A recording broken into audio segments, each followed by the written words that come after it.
Bonjour à tous, avec l'aide de Dieu, nous allons étudier le Rambam, le quatrième et dernier chapitre des lois de Sota, qui est aussi le dernier chapitre du livre de Nashim dans le Rambam.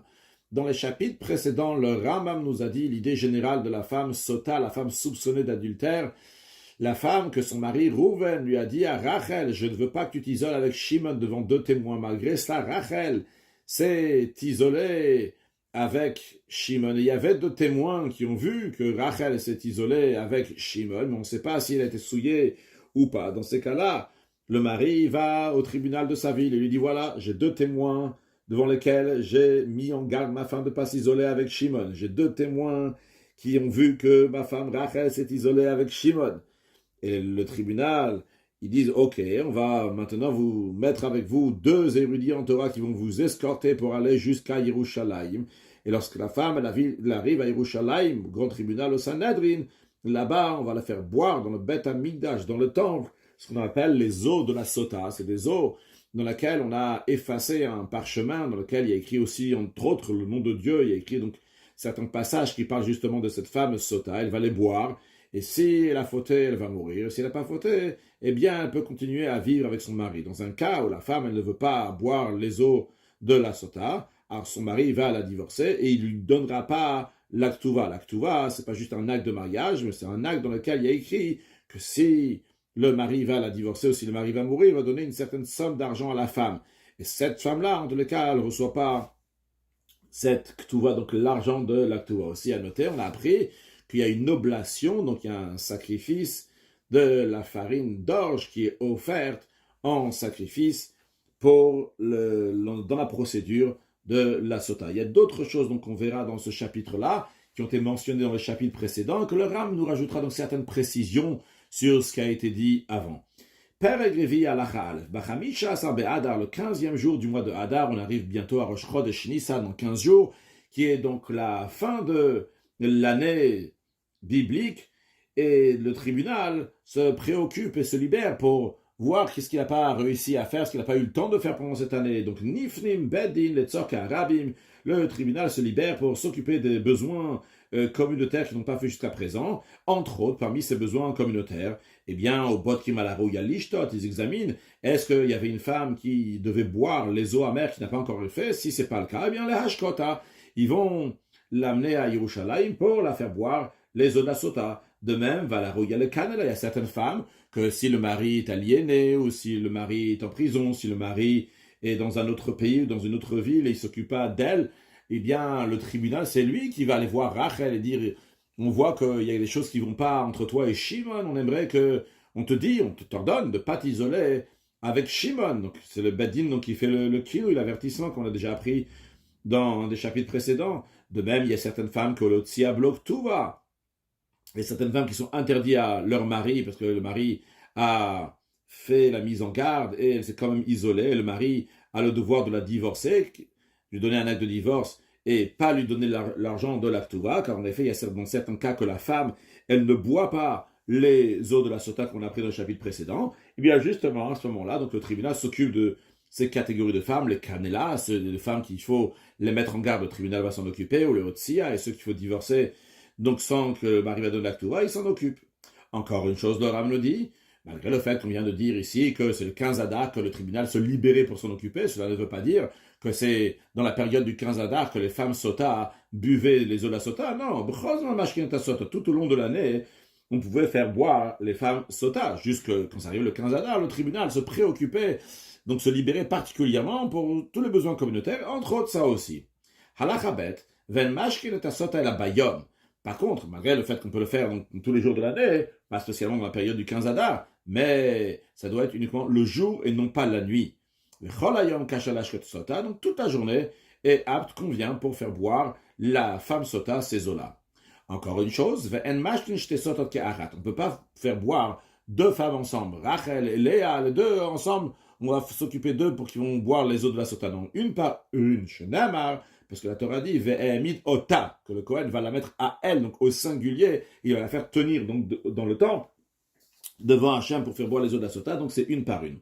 Halacha Gimel, sota she'amra enishota, une sota qui arrive à Yerushalayim, et elle dit non, je ne veux pas boire les eaux de la sota. Si elle a dit ça, mechamati ravafachat, parce que la crainte, elle a la peur, parce qu'on voit qu'elle a peur, elle tremble. Yesh talar zov lo marvenishota. Elle peut se rétracter.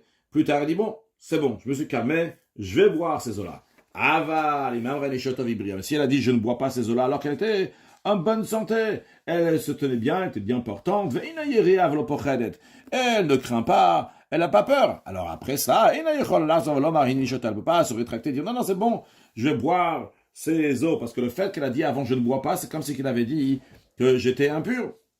S'il a dit je ne bois pas ces eaux-là, avant qu'on a effacé le parchemin sur lequel il y a écrit les versets de la femme Sota, qui d'ailleurs dans ces versets-là il y a aussi le nom de Dieu. Donc on n'a pas encore effacé. Eh bien, la Megillah a déjà été écrite, qu'est-ce qu'on va en faire avec cette Megillah, ce parchemin-là?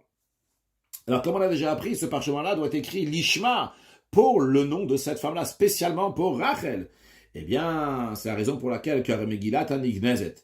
Ce parchemin-là va être enterré, parce qu'il y a écrit le nom de Dieu, on ne peut pas juste le laisser comme ça, mais on ne peut pas se servir de ce parchemin-là et dire, ah non, pourquoi on va économiser, on va se servir pour faire boire une autre sota, pour faire boire Léa par exemple. Non, parce que ça doit être fait pour la femme elle-même. Donc le parchemin doit être écrit pour Rachel, un autre parchemin pour Léa spécialement. Ou minchata, son oblation, le sacrifice donc que son mari avait amené, donc la farine d'orge, mitpazeret à la dèche, elle va être dispersée sur le dépôt de cendres, c'est-à-dire que dans le temple, il y avait un endroit pour brûler certaines choses, donc sous la mugdashin, et justement, donc cette oblation-là était brûlée sur le tas de cendres dans la cour du temple. Non, on a déjà effacé le parchemin, et elle dit, ah non, non, non, non, je ne veux pas boire les eaux amères, on a déjà effacé dans le parchemin dans lequel il y a le nom de Dieu. Et bien dans ces cas-là, mais on l'oblige, ou on l'a fait boire contre son gré pour examiner si elle a été souillée ou pas, parce qu'une fois qu'on a effacé le nom de Dieu, ça y est, maintenant, elle doit boire ses eaux. Alors, tout d'abord, avant de la forcer en lui mettant quelque chose dans la bouche qui va ouvrir sa bouche, qu'elle ne pourra pas la fermer, eh bien, tout d'abord, mais on l'intimide, on lui fait peur, chez Tichte, en lui disant de boire avant qu'on va la forcer. On essaie qu'elle-même va le boire. On lui dit, écoute, Biti, ma fille, si c'est clair pour toi, tu n'as pas de doute que tu es pure, tu es innocente, eh bien, imdi al remets en toi à ton innocence. Appuie-toi sur le fait qu'en effet, tu es pur, qu'il n'y a aucun souci. Ushti, et bois-le, ve'alti Freddy, n'aie pas peur. Pourquoi? Le vishenamaim domim, elle a le sam yavesh, parce que ces eaux-là ne ressemblent qu'à une pommade qui est sèche, un mounach al basachai, qui est posé sur une peau vive. Yashamaka, s'il y a une plaie, mechalchel ve'yored. Il s'infiltre, cette pommade s'infiltre, et elle descend, et elle guérit. Shamaka, s'il n'y a pas de plaie, et non, c'est clou. Cette pommade va rien faire. Donc la même chose ici. S'il y a un problème, t'as fauté, eh bien à ce moment-là, ça va faire un effet ces eaux-là. Si tu n'as rien fait, eh bien à ce moment-là, il n'y a rien qui va se passer. Alachavav, amrat ve'ani. Si la sota elle dit je suis impur après que la Megillah a déjà été effacée, même qu'on a déjà effacé le parchemin dans lequel il y a le nom de Dieu, dans ces cas-là, les eaux sont versées. Ce que le Rav veut dire ici, qu'ils sont versés, il n'y a pas besoin de les enterrer ou quoi que ce soit, parce que ces eaux-là, donc il n'y a pas de sainteté, ou minchata, et son oblation, mitpazeret, à la dashen, va être dispersée sur les cendres, comme nous l'avons dit, donc brûlée sur le tas de cendres dans la cour du temple. Halacha zayin. Megillat Sota Shektava Balayla, le parchemin de la femme soupçonnée d'adultère qui a été écrit pendant la nuit. Psula, c'est invalide, Shetnamar, parce qu'il est écrit dans la procédure, Vechatav, que le Kohen va écrire, Vehishka, il va faire boire, Vehikiv, et il va offrir l'oblation, son sacrifice. Alors, Shem, chez Korban Abayom, de la même manière que le sacrifice, l'oblation, c'est obligé que ce soit fait le jour, comme tous les sacrifices qui sont faits le jour et non pas la nuit. De la même manière aussi, le Kohen doit écrire le parchemin et la faire boire, bayom, uniquement le jour et pas la nuit. Si le Kohen a écrit les versets qu'il devait écrire, mais il ne les a pas écrits dans l'ordre que la Torah les a dit, mais il a tout écrit, mais c'est pas dans l'ordre, psula, c'est invalide. Parce que la Torah dit qu'il va écrire donc tous ces malédictions, donc tous ces versets-là, à elle, ceux-là, à la scène, pour lire comme ça, d'une telle manière, dans l'ordre. Comme on a appris avant, dans un autre chapitre, que avant que le Kohen va écrire le parchemin, d'abord, il lui disait donc certains versets dans une langue qu'elle comprend. Elle répondait Amen, Amen. Donc c'est une manière de prendre sur elle le serment. Et là, le Kohen, il a écrit d'abord le parchemin et après seulement il a fait jurer. Psoula, c'est invalide. Shenama, parce que la Torah donne des choses dans l'ordre. D'abord, il a écrit Vihishbiya, qui va la faire jurer. Et après, il a écrit Vechatav, qui va écrire le parchemin. Halachachet. Ktava Igeret.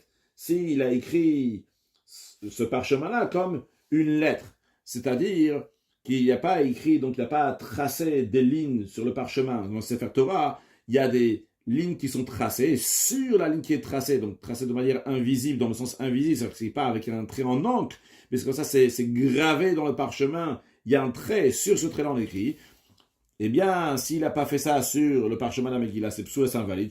Parce qu'il a écrit qu'il va écrire cette malédiction-là, Sefer, dans un livre, c'est-à-dire que de la même manière que le Sefer Torah, il est écrit uniquement sur des lignes qui sont tracées, de la même manière aussi, cette Megillah, ce parchemin, doit être écrit sur des lignes qui sont tracées.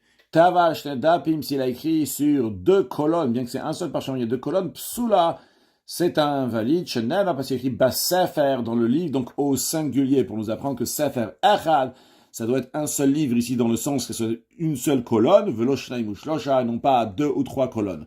Encore une chose, ve'eino kotev lo ala niyar, il ne peut pas écrire ces versets-là ni sur du papier, velo ala diftera, ni sur du parchemin qui n'est pas encore bien travaillé, on n'a pas encore fini de le travailler, la Megillat Sefer, uniquement dans un parchemin qui est vraiment fini, ce qu'on appelle Megillat Sefer. Sheneva Sefer est écrit dans le livre.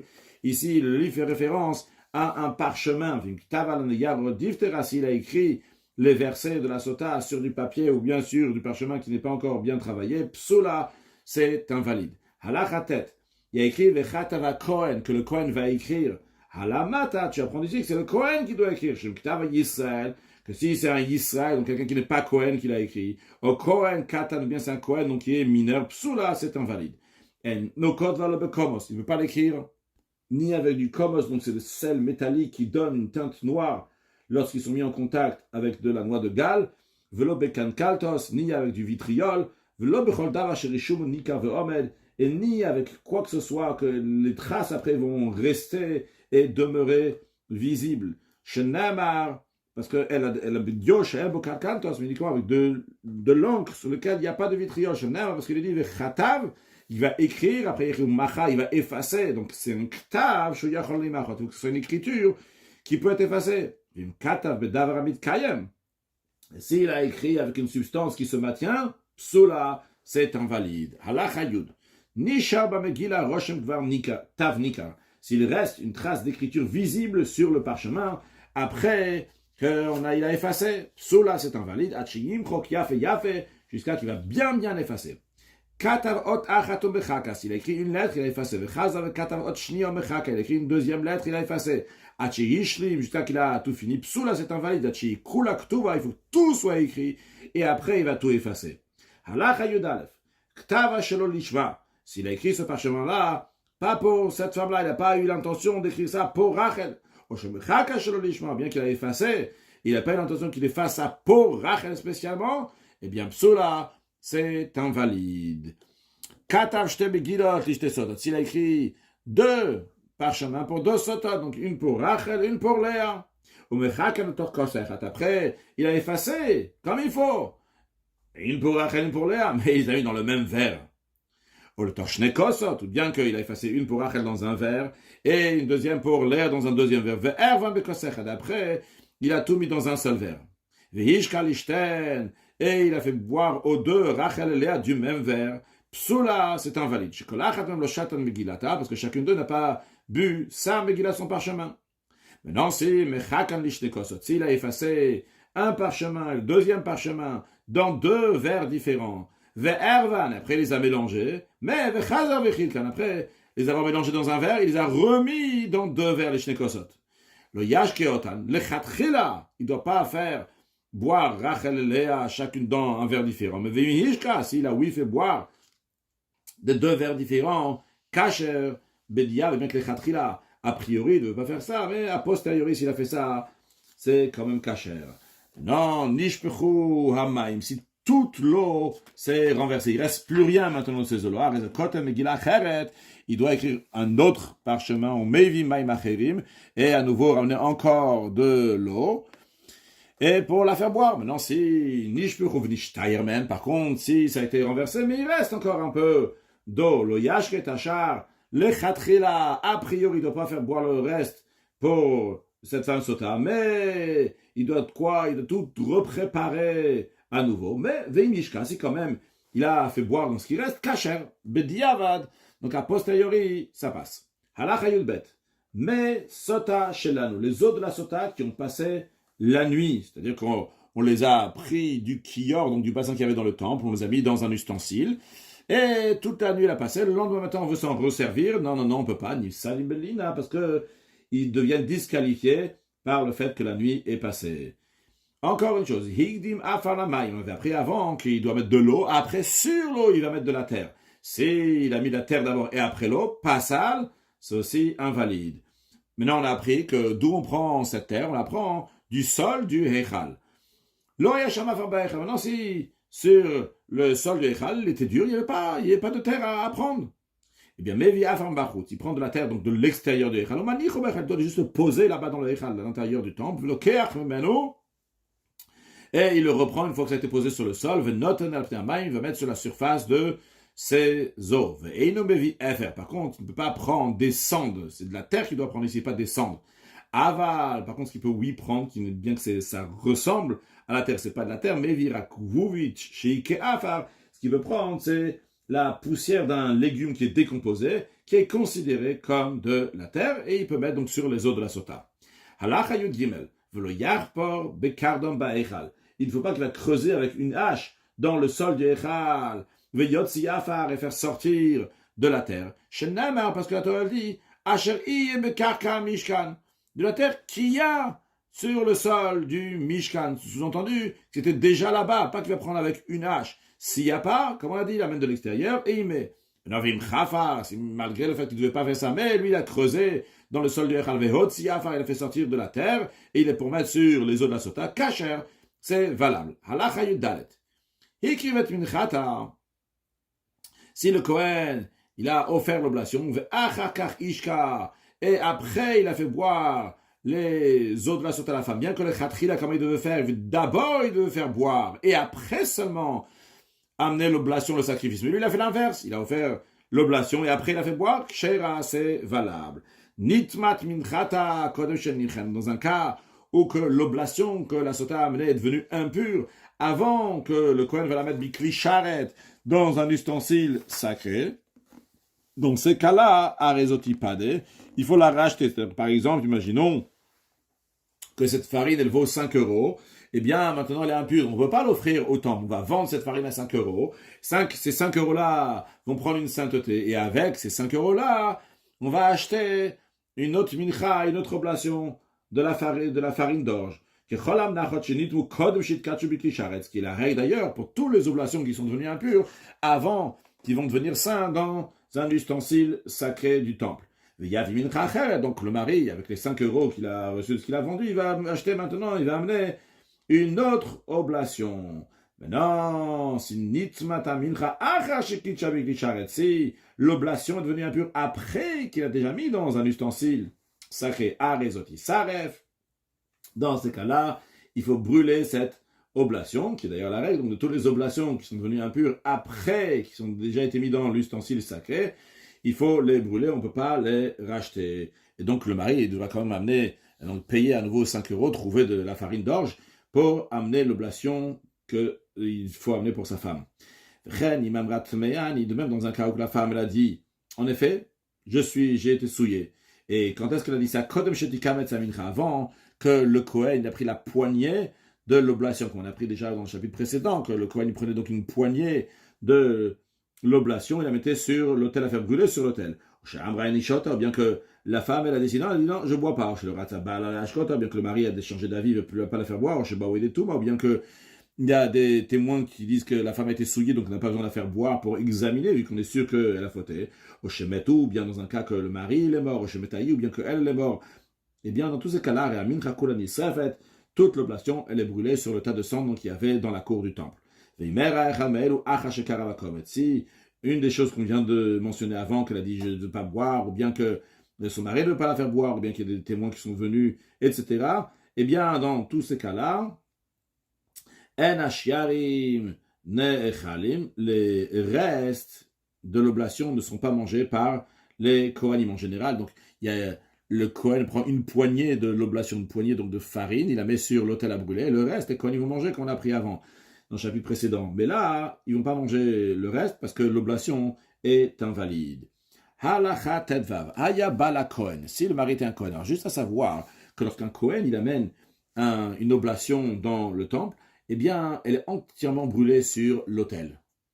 C'est-à-dire, contrairement à une oblation qui est amenée par un Israël, par un juif ordinaire, il y a juste le kometz, la poignée qui est brûlée sur l'autel, une poignée de farine qui a été mise sur l'autel, qui là-bas elle va être brûlée, et le reste est mangé pour le Kohen. Mais si c'est un Kohen qui amène, eh bien, elle est entièrement brûlée sur l'autel. Maintenant, ici, si le mari de la femme sota, il est Kohen, alors on a un mix dans cette oblation-là. Ça appartient au Kohen et ça appartient aussi à une Israélite, à une femme qui est ordinaire. Donc, vu que le mari c'est un Kohen, on dit le reste de l'oblation, donc ce qui reste après que un Kohen a pris la poignée, il l'a mis sur l'autel, le reste ne peut pas être mangé par les Kohanim. Pourquoi? Parce que le mari il a une partie et donc ça ne peut pas être mangé. D'un autre côté, on ne peut pas faire ce qu'on fait en général lorsque c'est un Kohen qui amène une oblation qui est entièrement brûlée sur l'autel. Pourquoi? Parce que non plus, on ne peut pas le brûler entièrement. Comme on fait comme un Zachar, un mâle Kohen, monsieur Kohen, il amène une oblation qui est entièrement brûlée. Pourquoi on ne peut pas faire ça? Parce que elle, la femme, elle a aussi une part dans cette oblation. Ça vient lui pardonner à elle. Et elle n'est pas Zichekona. C'est pas une mâle Kohen, c'est une femme. Elle a comme Etzkarola. C'est la raison pour laquelle, comment on fait? On prend l'oblation. L'oblation, on l'amène sur l'autel et ça va être brûlé. Ou shiarim, et le reste, le reste, on va les brûler non pas sur l'autel, mais dans la cour du temple, donc sur le tas de cendres. Là, dans un cas que Nimtsu et Deazom, les témoins qui ont témoigné que le mari l'a mis en garde, qu'il ne va pas s'isoler, eh bien, c'est des faux témoins. Donc il s'avère que la femme ne doit pas boire ses eaux amères. Eh bien, Minchat Atetzelechol, une son oblation va devenir tout à fait profane. Ici, on ne dit pas que c'est kadosh, c'était saint, et donc on doit la brûler sur le tas de cendres dans le temple. Parce qu'ici, ça a été offert par erreur, donc c'est tout à fait profane. Ils repartent avec leur farine. Quelqu'un qui a mis en garde sa femme de ne pas s'isoler avec beaucoup de gens, avec Rouven, Shimon, Lévi, Sachar, Zvulun. Elle s'est isolée avec tous ces gens-là. Donc elle doit boire de l'eau plusieurs fois, a priori. Eh bien, il amène seulement une seule oblation. Lorsqu'il a fait boire une seule fois, il n'a pas besoin d'amener plusieurs oblations, de la faire boire plusieurs fois. Parce qu'il écrit Minchat Knaot, une oblation des jalousies, des mises en garde. Mincha Achat, une seule oblation pour plusieurs mises en garde. Parce que le mot mincha, il est au singulier, oblation, et knaot, c'est les mises en garde au pluriel. Halacha yudzayin, yashlaba le galgalala bishvua, le mari peut inclure dans le serment que la femme doit faire d'autres choses. Expliquons cette notion qui s'appelle gilgul shvua, c'est une notion justement qu'on apprend de la femme sota. Lorsque le mari a mis en garde son épouse Rachel, et il va l'amener à boire les eaux de la sota, c'est uniquement s'il a mis en garde lorsqu'elle était mariée, donc pas juste fiancée, pas seulement le Irousin, pas seulement le Kiddushin, il y avait déjà les Nisuin, qu'à ce moment-là, il peut l'amener à boire les eaux de la sota. Par contre, s'il a mis en garde, elle s'est isolée avant le mariage, dans la période de Irousin du fiançailles, il ne peut pas la faire boire les eaux amères. Donc, elle n'aurait pas pu faire de serment. Donc, maintenant, quand il fait oui un serment à son épouse Rachel, c'est parce qu'il est marié avec Rachel et il l'amène au tribunal, au temple, et il va la faire jurer.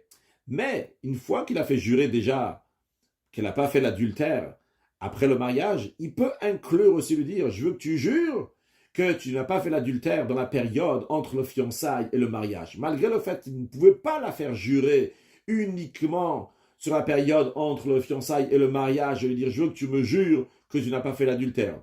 il ne peut pas faire ça. Mais vu que maintenant il peut déjà la faire jurer pour la période qui est après le mariage, alors il peut rajouter encore quelque chose d'autre, ce qu'on appelle Gilgul Shua. De là, on apprend par exemple que si moi, j'ai une affaire avec monsieur Lévi, et ce monsieur Lévi doit me jurer quelque chose, parce que la Torah dit que monsieur Lévi doit me jurer, eh bien je peux dire, écoute Lévi, hey, tu vas jurer, eh bien je vais te faire jurer encore sur d'autres choses, toutes sortes d'autres choses.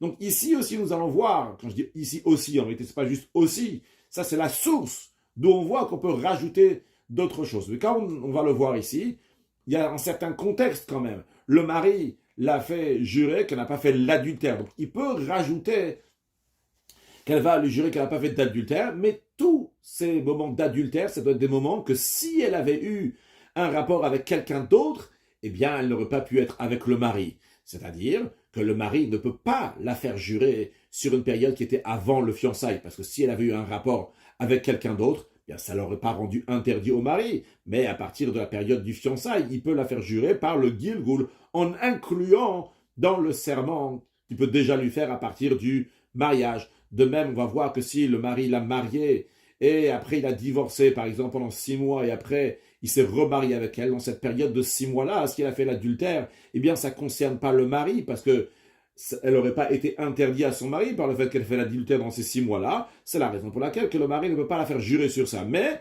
en tous les cas, il peut la faire jurer, faire un gilgul sur toutes les périodes dans lesquelles elle aurait été interdite à son mari si elle avait fait l'adultère. Voyons sur le texte, je reprends, Yeshlabal, Gadgalala Bishua, le mari peut inclure dans le serment que la femme déjà doit faire.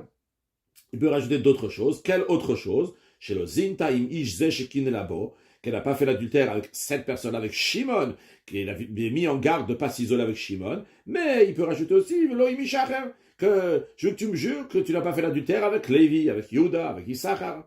De même, il peut dire je veux que tu me jures que tu n'as pas fait l'adultère depuis le moment qu'on s'est fiancé, avant qu'on s'est marié. Et en plus de ça, en plus donc du serment essentiel qui est après le mariage, qu'elle n'a pas fait l'adultère. Donc il peut rajouter toutes les choses qu'on a mentionnées avant. Aval, mais il ne ne peut pas inclure dans le serment actuel qu'elle n'a pas fait l'adultère avant le fiançailles.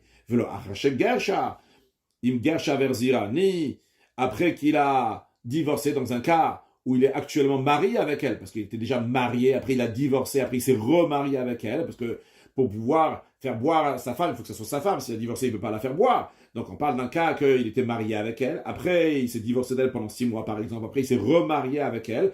Et là, maintenant, il le fait boire les eaux de la sota. Il dit, ah, j'aimerais que tu me jures que tu n'as pas fait l'adultère pendant ces 6 mois. Ça, il ne peut pas. Il peut le dire, je veux que tu me jures aussi que tu n'as pas fait d'adultère lors de notre premier mariage. Ça, oui.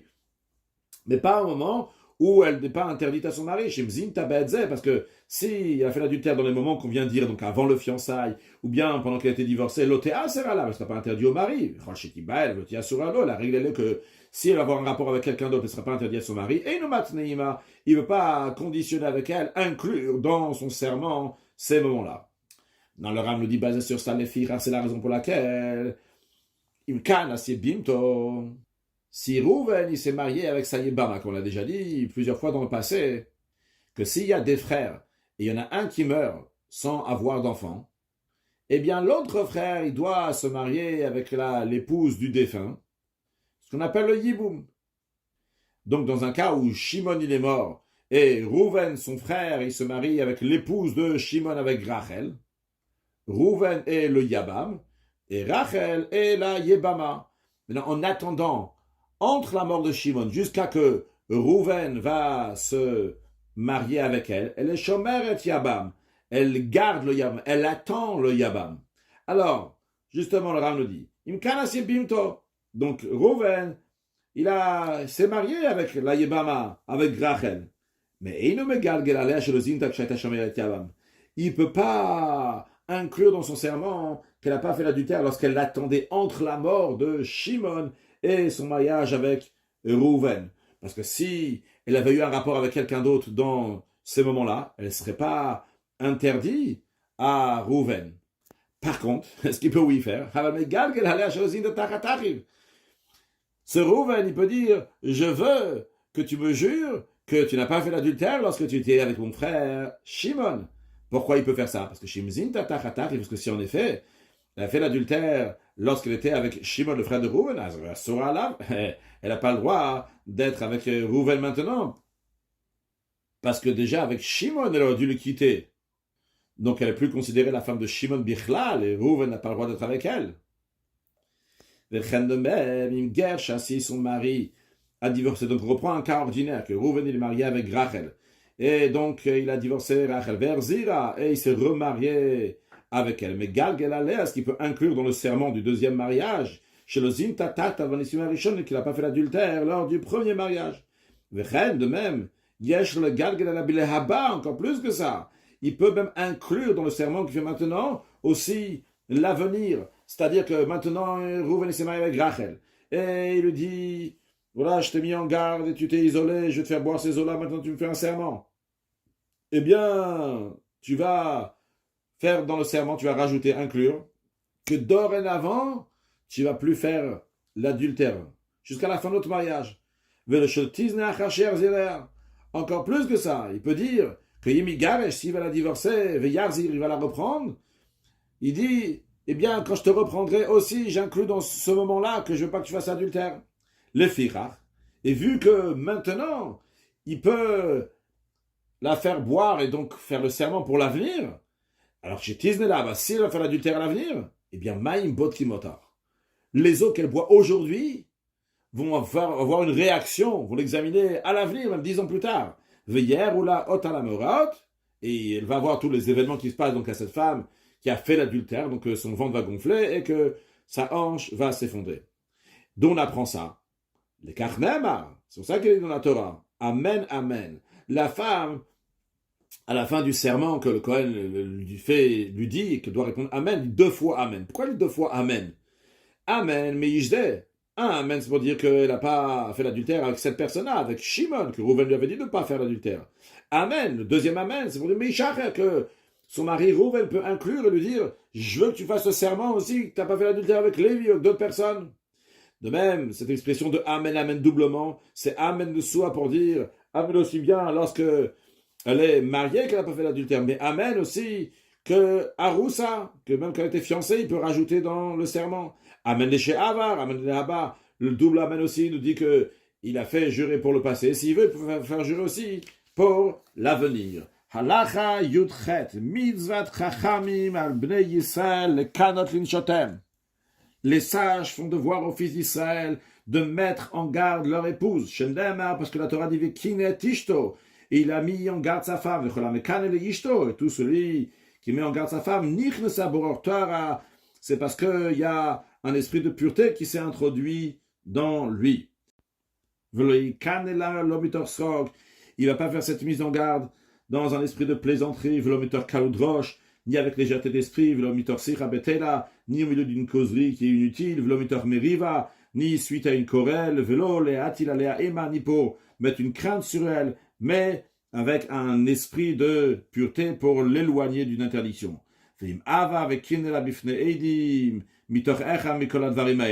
Si malgré ça, le kinu, la mise en garde, a été fait devant 2 témoins dans la plaisanterie, dans la légèreté d'esprit, dans etc., ce qu'on a dit avant, malgré ça, c'est quand même considéré un avertissement, une mise en garde. Halacha yutet en raoui likpot sur le kanot bifte edim trila. Il ne convient pas de se précipiter, de mettre en garde sa femme devant témoin dès le début. La beino le beina benacha, tout d'abord, ça doit être fait en privé, calmement, b'der-tara v'azara, dans un esprit de pureté, de précaution, que de la dricha b'der yeshara, afin de la mettre sur la bonne voie, ou le hasira mirshol, et doter les embûches. Le Rambam conclut en nous disant que quiconque ne prête pas attention à sa femme, à ses enfants, membres de sa maison, ou mazira, en les mettant en garde, ou foket dachem, en aspectant toujours leur voix tamide, jusqu'à qu'ils vont savoir, il va savoir qu'ils sont parfaits, mikolchet ve'avon, qu'ils sont innocents de toute faute et iniquité, c'est un fauteur, parce qu'il dit, ve'yadata ki shalom alecha, tu vas savoir que la paix règne dans ta tente, ou fakata nafra, tu as inspecté ta demeure, velo terta, tu ne fauteras point. Tu vas pas fauter. Brira chamana de sayan, remercie Hachem qui nous a aidé à finir le livre de Nashim, Nigma Sefer Revi, Be'ezrat Shin Dalet Yud, on a fini dans le 4e livre avec l'aide de Dieu, au Minyan Prakim Melo, donc le nom de ces chapitres-là, Sefer c'est celui de Nashim Shlosha Lacharishim, 53 chapitres, Ilchot Ishu, dans les lois de Ishu, on avait de mariage, Chabi Shavesim Prakim, 25 chapitres, Ilchot Gerushin, loi de divorce, Shlosha Sapagim, 13 chapitres, Ilchot Yum Chalitza, 18 chapitres, Nara Betula, 3 chapitres, et Sota, 4 chapitres. Il y a une règle qu'on finit toujours avec Davar Tov, avec quelque chose de positif. Ici, le Rambam, il conclut avec les mots Velo Terta. Et tu ne vas pas fauter. Comment ça correspond? Terta, la faute avec le dernier mot.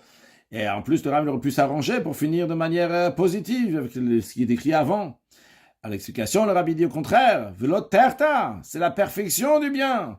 Même lorsqu'il y a une situation que peut-être, ça pourrait monter à l'esprit que Terta, tu vas fauter, que ce soit dans le sens littéral ou bien dans le sens qu'il y a un manque de quelque chose. Eh bien, lo terta, tu ne vas pas fauter. Et même si chas v'shalom quelqu'un il a fauté, eh bien, il va tchouva, que se donne d'un seul qui se rouille, tu vas changer ça en mérite. C'est l'idée de yitapra, de changer l'obscurité en lumière. Et ça, c'est la perfection d'ailleurs du travail de ce qu'on appelle le Benoni. Le Benoni dans le Tanya, c'est quelqu'un qui ne faute pas ni dans la pensée, ni dans la parole, l'action.